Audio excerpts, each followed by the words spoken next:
काहीँ डाउनलोड गरेर भेट्यो भने म पठाइदिन्छु तिमीहरूलाई पनि। यसरी एउटा टाइटल कभर पेज हुने भयो। कभर पेज पछि हाम्रो सबमिटेड टु कसलाई सबमिट गरेको हो भन्ने हुन्छ। त्यसपछि यहाँ आफ्नो थेसिसको एउटा सर्टिफिकेट बनाउँछौँ यसरी हैन। त्यो सर्टिफिकेट हुन्छ, यो डिनले एक्सेप्ट गर्ने सम्मको यही राखेका हुन्छौँ हामीले। एक्नोलेजमेन्ट हुन्छ, त्यसपछि एक्नोलेजमेन्ट आफूले आफ्नो तरिकाले दिन सकियो जसलाई पनि। अनि त्यसपछि टेबल अफ कन्टेन्ट, अब यसलाई तिमीले वर्डबाटै इन्सर्ट गर्न सकिहाल्छौ टेबल अफ कन्टेन्टहरु। त्यसपछि list of table, list of figure, यो भइसकेपछि एक्रोनिम्स। यो एक्रोनिम्स भनेको सर्ट फर्ममा हामीले नर्मली के गरिन्छ, कताबाट कपी पेस्ट गरिन्छ होला। यो एक्रोनिम्सहरु आफ्नो उसमा थेसिसमा युज भएको मात्रै एक्रोनिम्सहरु यहाँ राख्ने हो, नभए सबै राख्नुपर्छ भन्ने जरुरी हुँदैन। त्यो भएपछि एब्स्ट्र्याक्ट आउँछ। एब्स्ट्र्याक्टमा अब तिमीले एब्स्ट्र्याक्ट जहिले पनि मैले अस्ति नै तिमीलाई पढाउँदा तिमीले एपीबी पढ्दा पनि तिमीले पढिसकेका छौ होला। एब्स्ट्र्याक्ट भनेको जहिले पनि रिपोर्टको लास्टमा लेख्ने हो। रिपोर्टको लास्टमा यो कन्साइज फर्म अफ तिमीहरुको समरी जस्तै हो। यो ओभरअल थेसिसको कन्साइज फर्म हो। यसमा तिमीले 4-5 वटा कुरा लेख्नुपर्छ। सम्झ्यौ भने आफूले याद गर। एउटा प्रब्लम, हामीले के प्रब्लम, कुन रिसर्च प्रब्लम लिएर गरेको हो, त्यो रिसर्च प्रब्लमको बारेमा 1 देखि 2 सेन्टेन्स। त्यसपछि propose, objective of the research, methodology, major finding, conclusion र पोलिसी रिकमेन्डेसन। यति 5-6 वटा कुरा चाहिँ एब्स्ट्र्याक्टमा हुनुपर्छ। तर अब मेथोडोलोजी भनेर सबै होल लेख्ने होइन, सबै 1-2 सेन्टेन्समा लेख्ने र कन्साइज फर्ममा चाहिँ ओभरअल थेसिसलाई हामीले यहाँ राख्ने हो।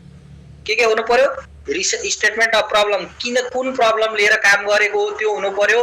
अब्जेक्टिभ किन गरेको भन्ने हुनु पर्यो, कसरी गरेको भन्ने हुनु पर्यो, त्यसको मेजर फाइन्डिङ के छ भन्ने हुनु पर्यो, त्यसको कन्क्लुजन के हो भन्ने हुनु पर्यो, र ओभरअल त्यो फाइन्डिङले पोलिसीमा के रिकमेन्डेसन गर्छ भनेर एब्स्ट्र्याक्ट लेख्नु पर्यो। त्यसपछि अब यो इन्ट्रोडक्सन सेक्सनमा statement of problem, rationale of study, objective, यो कुराहरू तिमीले प्रपोजलमा नि गरिसकेका छ। इन्ट्रोडक्सनमा सर्ट ब्याकग्राउन्ड राख्नु पर्यो। त्यसपछि स्टेटमेन्ट अफ प्रब्लममा चाहिँ why this is real problem भन्ने जुन हामीले टपिक लिएर काम गरेका छौं त्यो चाहिँ मेन प्रब्लम किन हो भनेर हामीले डिफाइन गर्नुपर्छ। यसमा साइटेसन गर्नुपर्छ। स्टेटमेन्ट अफ प्रब्लम तिमीहरूले आफैले भनेर हुँदैन, साइटेसन अरूले रिसर्च फाइन्डिङहरूले सपोर्ट गरेको हुनु पर्यो। स्टेटमेन्ट अफ प्रब्लम भयो। अब कति जनाको अझै पनि यो स्टेटमेन्ट अफ प्रब्लममा रिसर्चमा के गर्दा रिसर्चमा के प्रब्लम भयो भन्ने तरिकाले लेखेको छ होला प्रपोजलमा। त्यो विद्यार्थीले धेरै त्यो तरिकाले लेखेको भेट्छु। अब तिमीले कसरी लेखेछ आई डोन्ट नो, त्यो छ भने हटाउनु। यसमा यो स्टेटमेन्ट अफ प्रब्लममा के लेख्ने हो त भन्दा मैले लिएर काम गरेको प्रब्लम चाहिँ साच्चीकै प्रब्लम हो है भनेर भन्ने हो। त्यसपछि र्यासनल अफ स्टडी भनेको माथि मैले लिएर समस्या त्यो रियल प्रब्लम हो, त्यसको सोलुसन आयो हामीले रिसर्चबाट निकाल्न सक्छौं। अब यो चाहिँ सोलुसन आयो भने यो रिसर्च चाहिँ जस्टिफाई छ, जस्टिफाएबल छ, गर्न पर्छ भनेर र्यासनल अफ स्टडी लेख्ने हो। सिग्निफिकेन्स अफ योर स्टडी यो लेख्ने हो। अब्जेक्टिभ लेख्दा अब्जेक्टिभ दुईटा तरिकाले, एउटा जनरल अब्जेक्टिभ अर्को specific objective. General objective normally एउटा हुन्छ, हामीले जे छ त्यही तरिकाले जे टपिक लिएका छौं त्यही तरिकाले हो, त्यसलाई मेजर गर्न सकिने स्पेसिफिक अब्जेक्टिभहरु हुन्छ। अब स्पेसिफिक अब्जेक्टिभ 2 देखि 4 वटा तिमीले कसरी बनाएको छ त्यो। हाइपोथेसिसहरु अब नर्मल्ली सोशल साइन्समा सबैले हाइपोथेसिस लेखेर सम्भव हुँदैन, बायोलोजिकल साइन्सकोहरुले चाहिँ हाइपोथेसिस पनि राख्नु पर्यो। र अब एउटा यहाँ अझ यसमा छुटेको छ, यो यसमा तिम्रो लिमिटेसन अफ द स्टडी भनेर इन्ट्रोडक्सन सेक्सनमा राख्नु पर्छ।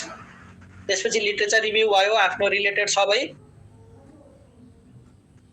लिटरेचर रिभ्यू गरिसकेपछि अब यो कन्सेप्चुअल फ्रेमवर्कमा पनि समस्या छ होला तिमीहरुको कतिजनाले चाहिँ सर्वे गरेको छ अथवा रिसर्च गरेको छ नि कन्सेप्चुअल फ्रेमवर्क चाहिँ आफ्नो त्यही रिसर्चको फ्लो डायग्राम जस्तो खालको बनाएको छ होला।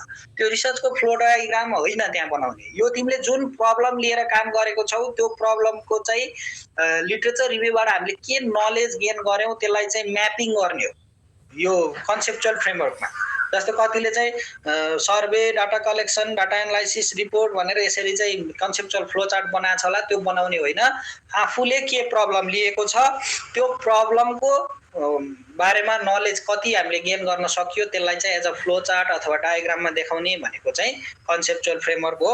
जस्तो यहाँ बनानाको पोस्ट हार्भेस्ट लाइफमा के कुराले असर गर्न सक्छ, के एक्टिभिटी हुन सक्छ, प्रब्लम के हुन सक्छन् भन्ने कुरा यसरी चाहिँ राखेको छ, त्यो बनाउनु पर्यो।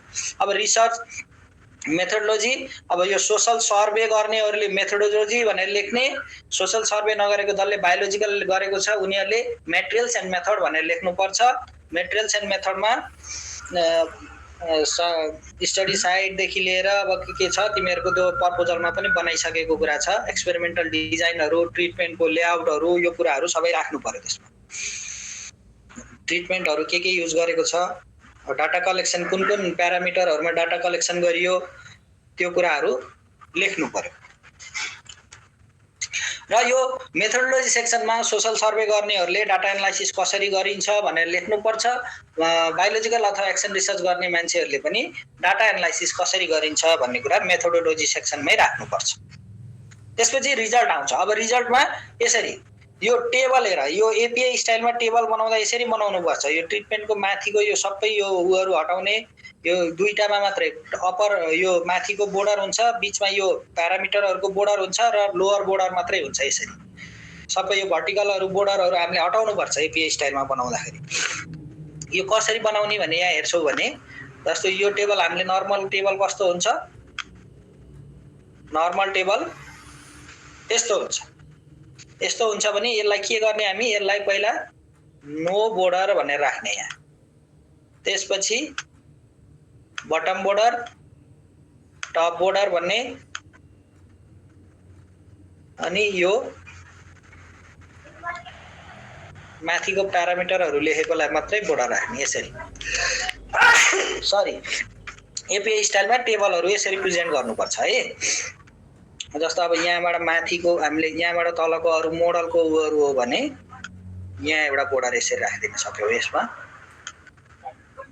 टप बोर्डर भनेर यसरी बनाउनु पर्छ यो एपीआई स्टाइलमा टेबलहरू। अब टेबलको नाम नेमिङ गर्दाखेरि यो टेबल 7 भनेर यसरी छ भने कतिजनाले यस्तो दुईटा डट राख्नु होला, यो राख्न पाइँदैन, यहाँ एउटा मात्रै डट हुन्छ। र डिस्क्रिप्सन लेख्दाखेरि यो टेबलको डिस्क्रिप्सन जहिले पनि टेबलको माथि हुन्छ। यो टेबलको डिस्क्रिप्सन टेबल भन्दा माथि। फिगरहरू छ भने फिगरहरूको चाहिँ डिस्क्रिप्सन फिगर भन्दा तल लेख्नुपर्छ। जस्तो यो फिगर यहाँ आयो भने यसको डिस्क्रिप्सन यहाँ तल हुनु पर्यो। टेबल माथि हुनु पर्यो। यसरी यो भयो, टेबलहरू हामी यसरी प्रेजेन्ट गर्छौं। त्यसपछि रिजल्ट सेक्सन यहाँ भयो, अनि डिस्कसन सेक्सन छुट्टै आउँछ। डिस्कसन सेक्सनमा सबैलाई डिस्कसन गर्नु पर्दैन, मेजर फाइन्डिङहरूलाई चाहिँ डिस्कसन गर्ने, सपोर्टिभ लेख्ने। यहाँ लेखेको छ जस्तो in the same way the result is similar with यो, अब यो रिसर्चसँग चाहिँ सिमिलर छ उस्तै खालको छ भनेर यसरी लेख्नु पर्यो। The physiological loss was found higher in control, highest in control.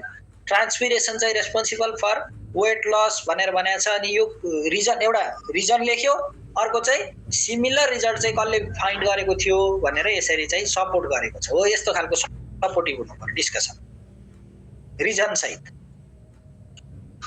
त्यसपछि समरी, कन्क्लुजन। अनि अर्को कन्क्लुजन लेख्दाखेरि तिमीले ध्यान दिनुपर्ने कुरा भनेको कन्क्लुजन जहिले पनि स्पेसिफिक अब्जेक्टिभ अनुसारको लेख्ने। कन्क्लुजन जतिवटा स्पेसिफिक अब्जेक्टिभ छ त्यति अनुसारको लेख्ने। कन्क्लुजन भनेको आफ्नो रिसर्च भन्दा बाहिरको, आफ्नो बियोन्ड आफ्नो स्कोप भन्दा बाहिरको कन्क्लुजनमा लेख्न पाइँदैन। त्यही भएर कन्क्लुजनमा जहिले पनि नम्बरहरू यस्तो छ उस्तो छ, यति आयो यति भयो, इल्ड यति भयो भनेर लेख्नु पर्दैन। एभोइड नम्बरहरू, नम्बर एभोइड गर्ने। ल इल्ड यसको चाहिँ 83 आयो भने this variety is better performing भनेर यसरी कन्क्लुड गर्नु पर्यो क्या हामीले। यति इल्ड आयो यो हाइएस्ट हो, अरूको भन्दा यसरी हाइएस्ट आयो भनेर त्यसरी लेख्नु परेन। त्यसबाट कन्क्लुजन ड्र गर्ने, सकेसम्म नम्बरहरू नराखेर लेख्ने गर्नुहोस्। सबभन्दा सजिलो तिमीले धेरै सबभन्दा बढी कमेन्ट आउने पनि कन्क्लुजन सेक्सनमा हो। कन्क्लुजन सेक्सनमा चाहिँ जहिले पनि एउटा स्पेसिफिक अब्जेक्टिभबाट के कन्क्लुजन ड्र गर्यौ त्यो मात्रै लेखे हुन्छ। त्यहाँ के फाइन्डिङ आयो भनेर लेख्नु पर्दैन। कन्क्लुजनमा के फाइन्डिङ छ सिधा हामीलाई मतलब भएन, त्यो फाइन्डिङको कन्क्लुजन के हो, एन्ड रिजल्ट के हो, त्यहाँबाट हामीले के बुझ्ने हो अथवा अरू रिडरहरूले के बुझ्ने हो त्यो कन्क्लुड गर्ने यसरी गर्ने। त्यसपछि रिकमेन्डेसन फर फर्दर रिसर्च, तिमीहरूले रिसर्च गरिसकेपछि अरू फर्दर रिसर्चको लागि के रिकमेन्डेसन गर्छौ त्यो चाहिँ हुनु पर्यो। त्यो टपिकमा मैले यतिसम्म काम गरेँ, अब योभन्दा फर्दर यो काम गर्न सकिन्छ भनेर रिकमेन्डेसन फर फर्दर रिसर्च लेख्ने। त्यसपछि रिफरेन्स भयो, यो एपिआई स्टाइलमा लेख्ने, यसमा बुलेटहरू हुँदैन। यसलाई अब तिमीहरूले इन टेक्स्टमै चाहिँ इन्सर्ट गरेको छ भने डाइरेक्ट आउँछ, जसरी यसरी आउँछ। कहीँबाट कपी पेस्ट गरेको छ भने यो हुन्छ। जहिले पनि यो जर्नलको नामदेखि यो भोल्युमसम्म इटालिक्स हुन्छ। पेज नम्बर हुनु पर्यो, डिओआई एभाइलेबल भएको सबैमा डिओआई राख्नु पर्यो। यो कुराहरू याद गर्नु पर्यो र अल्फाबेटिकल अर्डरमा A to Z मा राख्नु। यसरी चाहिँ हामीले रिपोर्ट बनाउँछौँ। सकिन्छ अब? सर हजुर सर, यदि के कुनै लिमिटेसनहरू छन् भने त्यो चाहिँ कता राख्ने सर? हजुर यदि अब रिसर्चको कुनै लिमिटेसनहरू पनि छन् भने त्यसलाई यो के रे ऊ पछि राख्ने हो, कन्क्लुजन पछि? लिमिटेसनहरू भनेको माथि आयो नि, मैले background of the study, statement of problem, त्यसपछि यो आयो स्कोप एन्ड लिमिटेसन भनेर अब्जेक्टिभ भन्दा तलपट्टि राख्ने। ए त्यसमै सबै राख्नु पर्यो नि। हस्, तिमीहरू त 75 जना रहेछ त, रोल्पाको मात्रै त छैनौ, 84 जना कहाँ गएको छौ?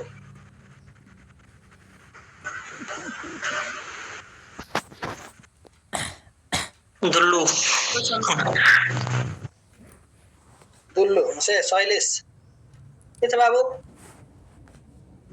ठीक छ सर, ठिकै छु। हजुरको के छ? ठीक छ। ल अरु केही छ भन्नु सोधौ? सर, हामीले टेबल र फिगर दुईटा राख्न मिल्छ कि नै? एउटै चीजको टेबल र फिगर राख्नु पर्दैन।